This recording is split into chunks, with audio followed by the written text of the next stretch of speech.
Te ir tā atbalsta kāja no kempera labās puses un tika saliekts šis te stiprinājums. Tagad viņš ir sametināts, nokrāsots un likšu apakaļ kemperiem virsū. Tātad, laikam jātaisa būs kāds devējs, kas nosaka šīs atbalsta kājas pozīciju, jo gadījumā, ja viņi nolaisti ir uz leju un ja ir ieslēgts kempera dzinējs, tad obligāti jābūt skaļam pīkstienam, jo to atcerieties nav iespējams. Apmēram reizi gadās gadījums, kad es aizmirstu to pacelt to atbalsta kāju, bet šoreiz Suvalku tajā kempingā gadījās tā, kad šis te stiprinājums tika saliekts. Tagad pārbaudīšu, vai iztaisnotā atbalsta kāja kempera nostāsies augšā atkal horizontālā stāvoklī.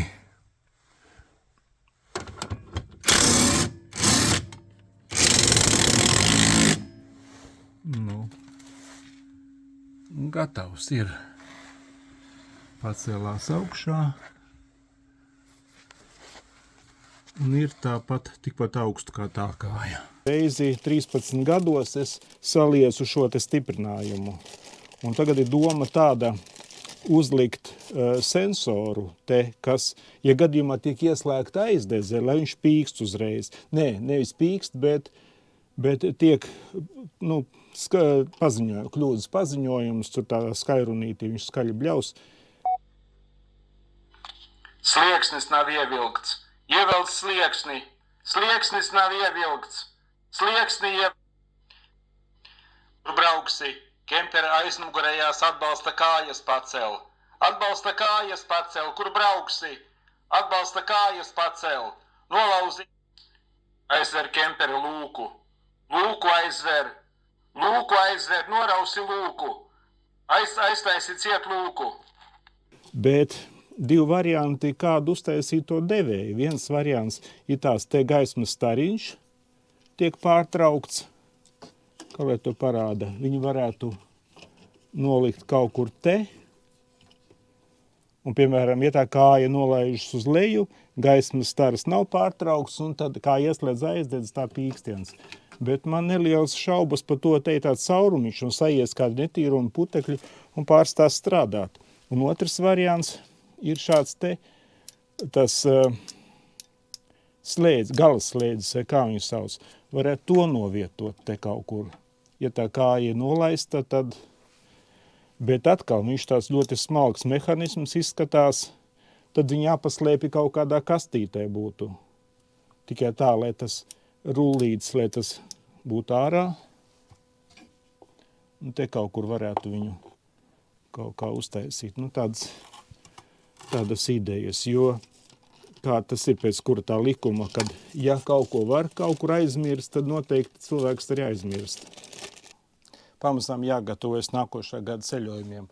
Man bija pārstājusi strādāt šī te atpakaļgaitas kamera, bet viņa vispār ir ļoti vajadzīga. Ja ar kemperi brauc pārsvarā ar piekabi, un ja piekabi jākabina nost, pēc tam jākabina klāt, un vienam, lai es to varētu izdarīt, kamera ļoti svarīga. Viņa redz te piekabi, to āķi un vēl kādu gabalu apakaļ. Starp citu bija liela kļūda, es atradu.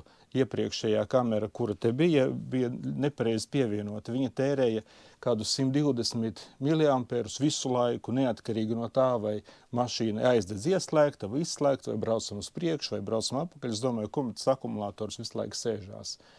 Tā nedrīkst būt. Un tagad es uztaisīju, ka kamera ieslēdzās tikai tad, ja ieslēgta aizdedze un ieslēgts atpakaļgaita.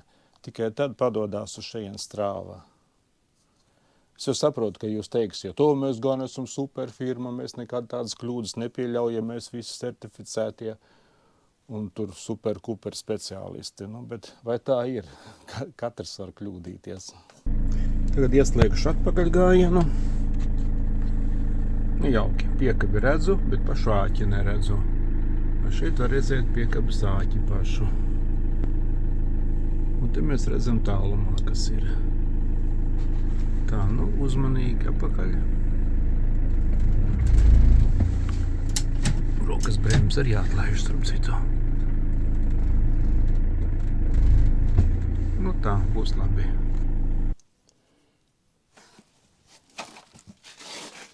Es nomainīju kemperim šo te atbalsta riteni. Agrāk bija tāds plastmasu, un kaut kur Itālijas Dolomītos kaut kur apdauzīju. Nu, te viņš griežās, bet apaļš nav. Bija dabūjis sitienu pa šejienu, un tagad abās pusēs uzliku tādus metāla